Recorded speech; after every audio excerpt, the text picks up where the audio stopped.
Perkenalkan, nama saya Yusuf Lemba, NIM 22220008. Saya dari Prodi Agribisnis kelas A. Pada kesempatan kali ini saya membahas bisnis dan bisnis.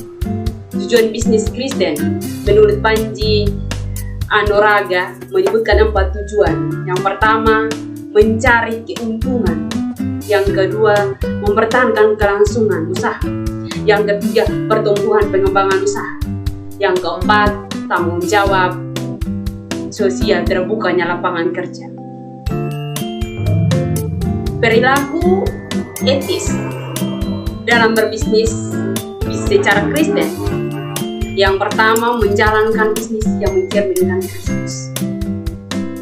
Dunia tidak klasik selalu jujur, karena tiap orang Kristen wajib hidup dalam kejujuran. Keuntungan bukanlah satu-satunya tujuan dalam praktik bisnis, sebab demikianlah seorang yang akan berupaya menghalalkan segala cara untuk mencapai untung.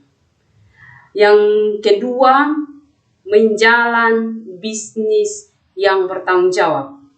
Bertanggung jawab di dalam memproduksi penjualan, bertanggung jawab di dalam mempromosikan dan pembayaran kewajiban dan hutang atau pinjaman, serta perilaku bisnis mampu bekerja sama dengan orang lain dan bisnis menerima masukan dari beberapa karyawan tersebut. Yang kedua, menerapkan nilai kejujuran di dalam melakukan usaha bisnis atau apapun itu. Pengusaha Kristen tidak boleh mengikuti cara-cara dunia yang penuh kecurangan dan penipuan, baik di dalam ukuran barang, berat barang, kualitasnya, harganya, maupun di dalam mempromosikan barang tersebut.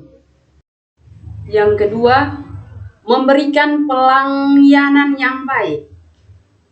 Di kalangan usaha atau bisnis dikenal ungkapan pelanggan adalah raja, yaitu suatu upaya memperlakukan para pelanggan mereka dengan baik, ramah, dan memperhatikan apa pelanggan mereka dengan baik.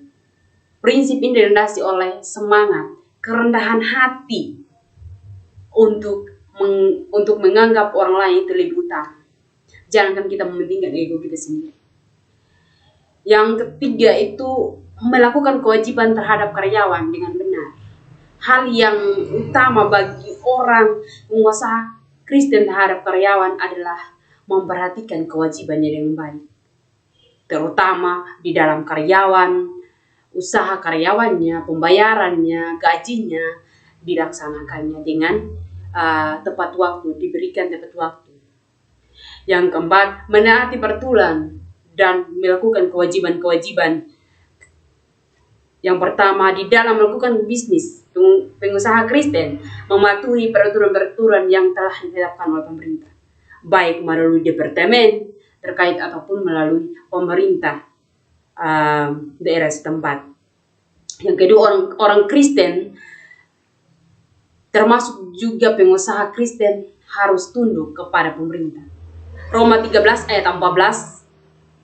Pengusaha Kristen juga harus memenuhi yang menjadi kewajiban terhadap pemerintah tersebut. Menaati peraturan dan melakukan kewajiban-kewajiban. Melakukan bidang usaha yang baik dan membangun. Pengusaha Kristen dituntut untuk menjadi pengusaha yang membangun,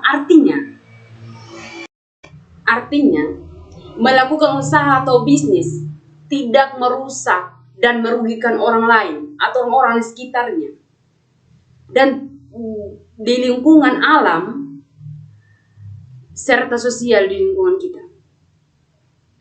Misalnya, seorang pengusaha Kristen tidak boleh menjadi pengusaha permainan judi, baik usaha yang pelacuran yang berkehendak karaoke atau di dalamnya contoh yang banyak kita temui adalah menghubungkan uang dengan tingkat bunga yang sangat tinggi. Sekian yang saya sampaikan. Terima kasih.